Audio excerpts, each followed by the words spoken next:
Kuki militants singi matakta action loba horabra mayam khangminase. Kuki militants singna mi haningle hatpa phuningle phuba phaningle phaba toning bada tawrabasu makoigi matakta kanamatana action lobiningai leite khanduna wazau ngangduna ngakchau tektuna naw chauduna leramba adu hauji Kuki militant tara NIA na non bailable warrant issue tawkhre hairi.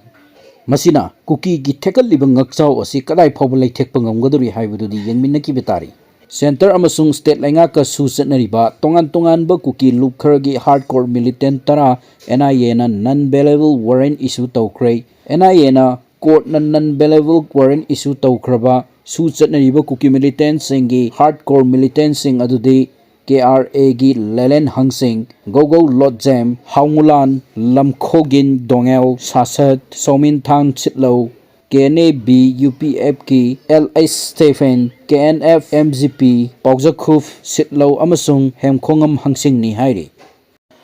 Hanana Central Security Force mayam ama Manipur da leiringai mathakta anauba security force mayam amasu Manipur gi law and order ngaknanabgi damakta thajilakpa leptri. Adubu somdadi yamlaba security force lejarabasu January amadagi nupi angang chamaga kunmanga rom hatpa amadi rape chathabagi thawong kaya leikre. Malem sinba thungna sahi khudingi November kunmanga bu International Day for the Elimination of Violence Against Women and Girls palan thawram pangthokpagum Manipur dasu numit asi Women's Action for Development na sinduna pangthokki. Handak sahigi oiba theme di towards 30 years of Beijing Declaration and Platforms for Action United to End Violence Against Women and Girls haibasidani.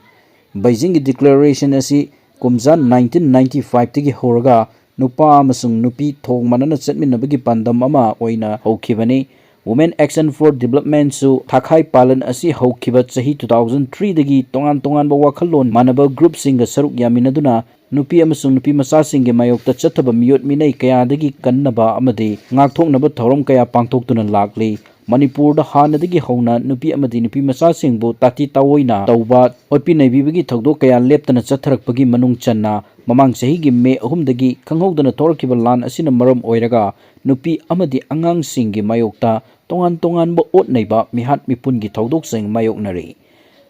Sahi asigi January amadagi November 13 fawbagi manungda suicide tawba miyoi manga live attempt tawrakpa miyoi ani rape tawkiba miyoi 7 molest tawkiba miyoi 3 kidnap tawnaba hotnaba miyoi 3 mangkiba miyoi 18 mihat thina hatkiba miyoi 9 chinganingai oiba mawongda siramba miyoi 11 assault tawkiba miyoi 7 cyber crime da miyoi ama nongmaina panba miyoi 3 chabokpada laikidaba ama rape tawnaba hotnakiba miyoi 5 thausadana layengbadagi miyoi ama yauna miyoi chamaga kunmanga tongan ba thogdokta kudongthiba nangkibaga loinana asi ana yauki haina words ki program coordinator Afun Saifuna thoram asiga mari leinana thadrokpa cherol amada hairi. Cherol asina makha taraduna chahi asida nupi amasung angangsing da chathakiba tamthiba thogdok singi manungda September amada nupi amabu sniper na kaptuna hatkiba amasung mahakki piklibi machanupi buna tamthina sokhanba tha asimaktada kakwada mironbi nupi amadi magi punungda leiriba machaga loinana sikiba September 18 da haureibida mama macha chingnaningai oiba mawongda phamungda china leramba November 3 ta jiribamda nupi ama sina fangkiba November 10 da lawkumduna leibi maunaha ama nongmaina kaptuna hatkiba November 11 da Chawongbumda relief camp ta nupi ama thauri yanduna siramba numit asimaktada pikliba angang ahum amadi nupi ahum phajinkiba adugi matung tarakpada November 15 amasung 13 ta ot nairaba matungda ikai khumnaba manghalaba matung phi thongdana barak turel da sina pangkiba asina singbasing ase malemgi mipung khudimakna condemn tawpham thoi. Hojik thenariba lan asi loisinge hairagadi BJP gi khutta lei hojik oiriba phibamsi president rule thambadagi henna tamthire haina ojoina fongdokre.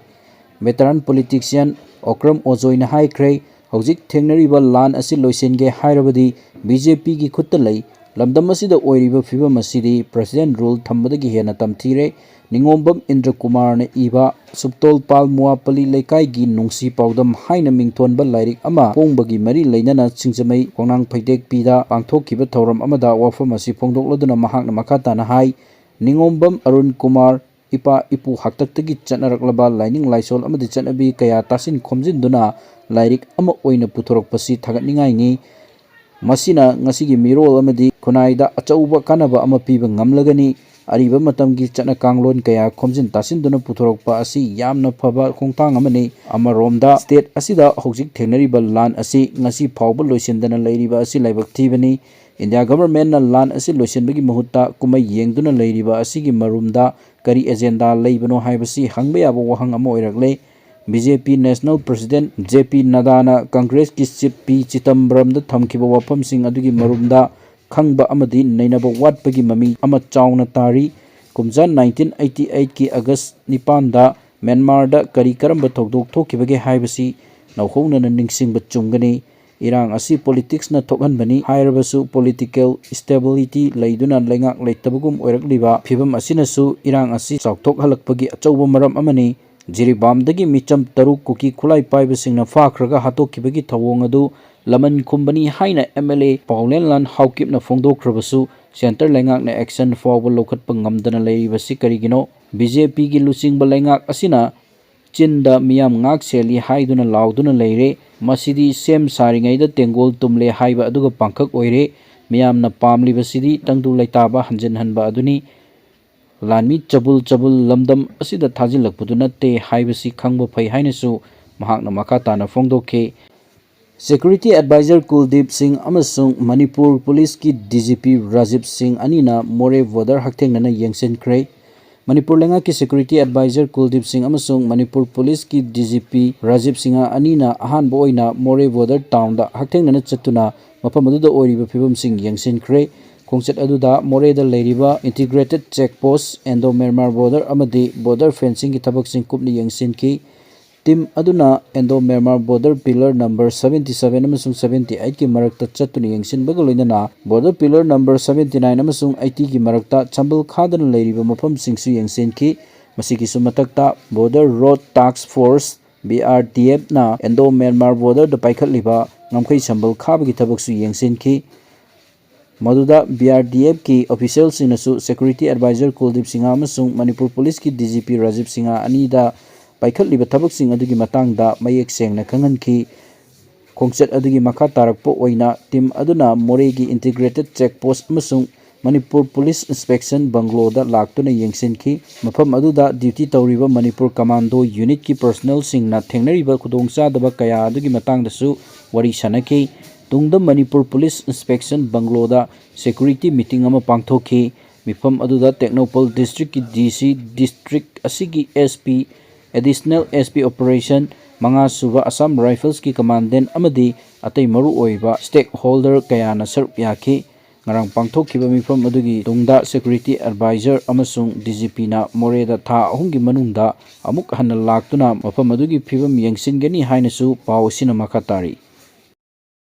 Chiru local ki lomi sing awaba mayoknari kuki militant sing na landarak kadra kibadagi low ningthina suba ngamdabagi mipainari ngai cherakta nongkan tasilakpana lomi sing kokta khut hapa haibudu oire kangsup amadi fayenga tainabada leiriba chiru local haina khangnariba local adugi low ayamba saruk lokpa loikhrabasu lokpa ngamhaudaba lomi singidi nongmanini asida nongkan churakpana awaba kaya mayokna hauri Lau khawdok luba amadi paiduna thamjil lubasing nong chusilakpadagi ising chawduna leiri mamang sahi su kuki militant singna landarakpadagi lau ubang ngamhaudabana ayamba oiri kumsi sahi gi su chinga naknaba mafam singdadi changba ngamhaudri lau uba matamdasu landarakadra kibana ningthina yengsenba ngamhaudaba amadi nong kanna chusilakpana pothok hantaragani haina su lomi singna wakhal wanari